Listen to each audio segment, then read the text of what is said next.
हर हर महादेव भक्तों, ओम श्री शिवाय नमस्तुभ्यम। भगवान भोलेनाथ की कृपा आप पर हमेशा बनी रहे, ऐसी कामना करता हूँ।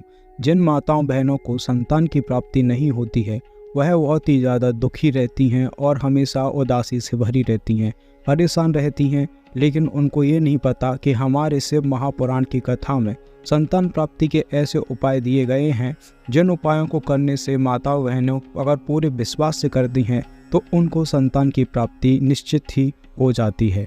तो आज हम आपको गुरुजी द्वारा बताए गए शिव महापुराण कथा के संतान प्राप्ति के कुछ उपाय को बताने वाले हैं। जिन उपायों को जो भी माता बहनें करेंगी उनको संतान की प्राप्ति अवश्य होगी।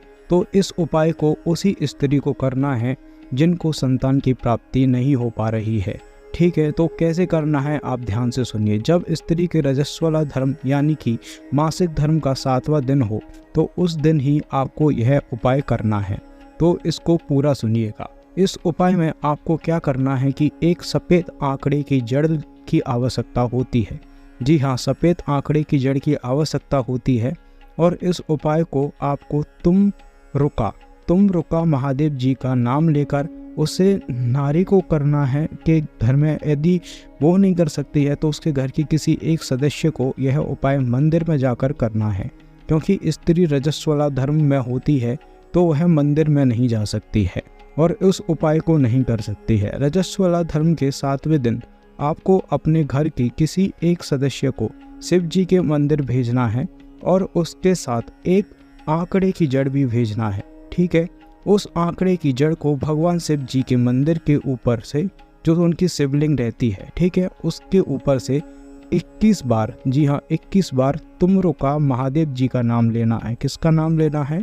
तुम रुका महादेव जी का नाम लेना है और 21 बार घुमाना है। ठीक है, उसके बाद आपको क्या करना है कि उस आंकड़े की जड़ को जिस स्त्री को संतान की प्राप्ति नहीं हो रही हो उसकी कमर में किसी लाल धागे में उसे बांध के और बांध लेना है। ठीक है, लाल धागा लेना है, उसमें उस आंकड़े की जड़ को लेना है और उसको ठीक से बांध के अपनी कमर में उस स्त्री को बांध लेना है, उस जड़ को। ठीक है, इसके बाद आपको क्या करना है, एक पीपल का पत्ता, जी हाँ एक पीपल का पत्ता लेना है और अब दूतेश्वर महादेव का नाम लेकर भगवान शिव जी की शिवलिंग पर चढ़ाकर उसे गाय के दूध में उबाल कर उस दूध को पति पत्नी को पीना है सोते टाइम।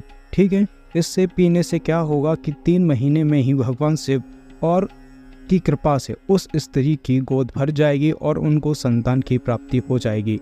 आज का दूसरा महत्वपूर्ण उपाय जो है वो भी आप सुन लीजिए। अगर आपको ये सरल लगता है तो आप इसको कर लेना। इस उपाय को उस स्त्री को खुद करना है जिसको संतान की प्राप्ति नहीं हो रही है। तो इस उपाय में आपको 5 बेलपत्री लेना है। ठीक है, 5 आपको दूर्वा लेना है और 5 सफ़ेद पुष्प लेने हैं। ठीक है, 5 बेलपत्री, 5 दूर्वा, 5 सफ़ेद पुष्प लेना है और 5 लोटा जल की आवश्यकता होगी। इसके बाद आपको क्या करना है कि 5 लोटा जल एक बाल्टी में भरकर अपने साथ एक लोटा रख लें। ठीक है, अपने साथ एक लोटा भी रख लें और एक बाल्टी में वो 5 लोटा जल आप डाल दें। उसके बाद आपको सोमवार के दिन शिव जी के मंदिर प्रातःकाल सुबह पहुंचना है। ठीक है, 7-8 बजे तक आप पहुंच जाएं। उसके बाद आपको क्या करना है कि मंदिर पहुंचने के बाद आपको एक एक कर यह सारी सामग्रियां भगवान शिव जी को चढ़ाना है। ठीक है, उसके बाद क्या करना है कि सबसे पहले जब भगवान शिव जी के पास बैठेंगे तो आपको एक बेलपत्री चढ़ाना है, एक दूर्वा चढ़ाना है और एक सफ़ेद पुष्प चढ़ाना है।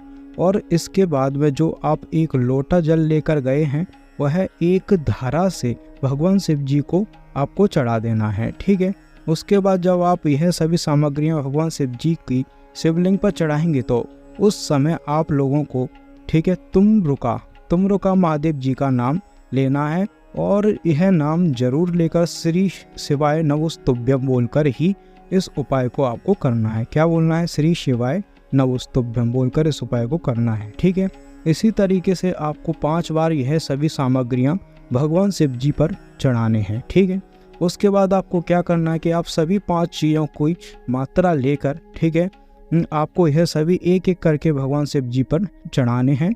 और उसके बाद आखिरी में जब आप बेलपत्र, दूर्वा और सफ़ेद पुष्प जल चढ़ाएं तो आखिरी में आपको वही जल जलधारी से थोड़ा सा जल लेकर लाना है, ठीक है। जहाँ जलधारी होती है शिवलिंग से, वहाँ पे आपको जल लेकर लाना है और इस जल को आपको उस स्त्री को पिलाना है जिसको संतान की प्राप्ति नहीं हो रही है, ठीक है।